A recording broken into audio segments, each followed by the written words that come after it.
Today, we're going to look at changes and challenges in a family that can impact the development of teens, including divorce, financial difficulties, and simply the ordinary changes involved in this stage of life.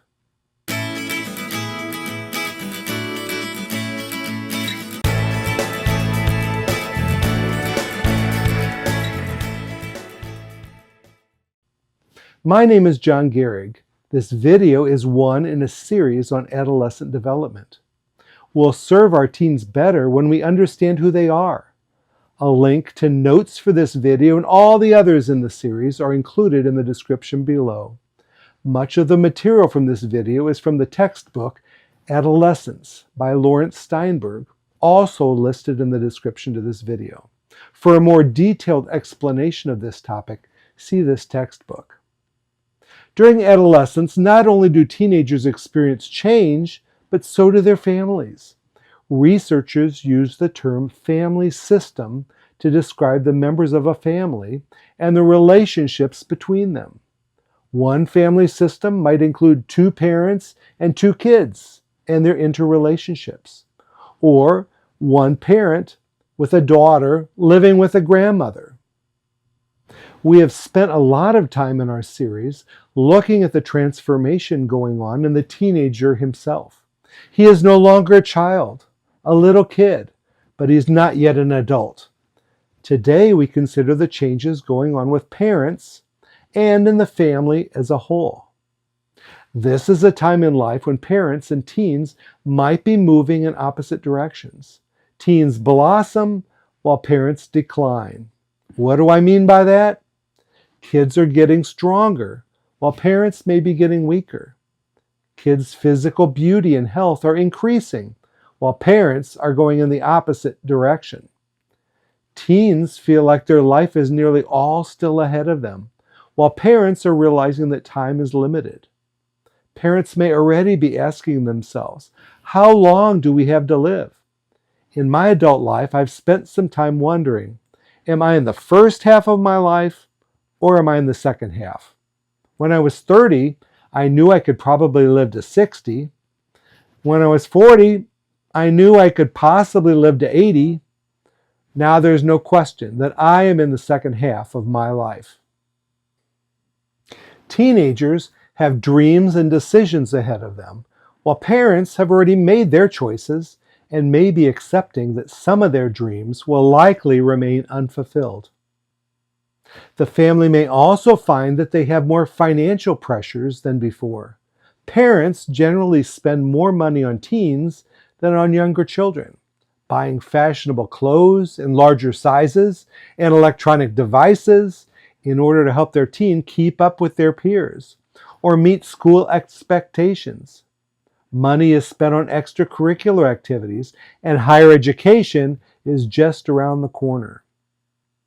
It can also happen that parents of teens are starting to be needed by their own parents, whose growing health problems or loss of a spouse may require more time and emotional investment than before. These parents are known as the sandwich generation. Both the generation ahead and the generation behind depends on them. Adolescents' relationships within their families are also changing as they become more independent and spend more time with peers. With new thinking skills, they begin to notice the shortcomings of their own family. I remember one of my children saying to me, "When I was little, I thought we were rich, but now I see we don't have a lot of money." To small children, parents can be like superheroes who know everything and can do anything. But teenagers start to see their parents more realistically. Also, the role of parents is changing from nurturing to supportive to advising. One huge challenge for a teen is when there is a divorce in the family. This is a huge disruption, with everyone needing to functionally and emotionally adjust to a whole new family system. It has been noticed that kids of school age, 6 to 18, experience parental divorce more intensely than preschoolers and college students, because in these years the connections within the immediate family are strongest. Very young children do not realize what they're losing, while young adults are already moving away from their parents.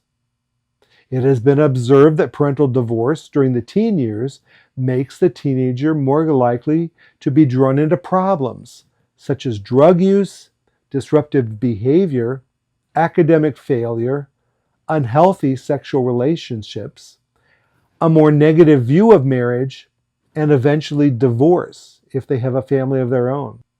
This does not mean that these outcomes are unavoidable, but having experienced parental divorce in adolescence, they are more at risk. It is helpful to point out that kids who have a lot of contact with their extended family have an easier time with their parents' divorce. Why? Because the relatives can somehow fill the role of the departed family member. What happens if divorced parents remarry?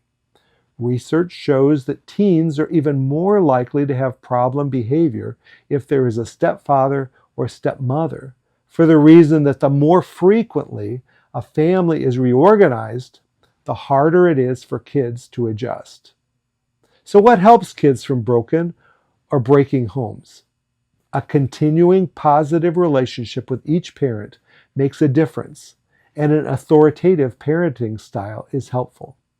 In the church, maybe there is an adult or a couple who can become spiritual parents to the hurting teen, spending time, listening, giving advice, or just generally being supportive. You, as a leader, can step into this role. Or if you're very young, you can become a spiritual big brother or big sister. One author said that it is very important for every teenager to have at least one adult in the church who genuinely delights in them, whose face brightens when they walk in the door. Another risk factor for teens is stress due to poverty. Parents with serious financial difficulties are often less involved with the teen and less consistent in discipline. Fatigue and worry lead to family quarrels and long work hours, making adolescents more irritable and more prone to underachieving and misbehavior. Research has shown that there are 4 positive factors that can outweigh the negative outcomes in poverty. One is social assistance. Perhaps your church can help the family financially, emotionally, or in other ways during this difficult time. It's also been observed that a teen's participation in the life of the local church reduces the negative effects of poverty when there is a loving community for the teen and a place where she feels safe. It is also important that someone is aware and limits dangerous situations. If a parent cares about where their kids are and who they are with, this makes an important difference. Another factor is participation in positive activities. These can be sports or clubs where trustworthy, caring adults are in charge. Your student ministry can be such a place.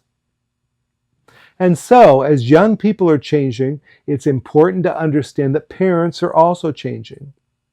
Other challenges might be occurring in their family systems. Divorce and poverty, in particular, are risk factors that can negatively impact the development of teens.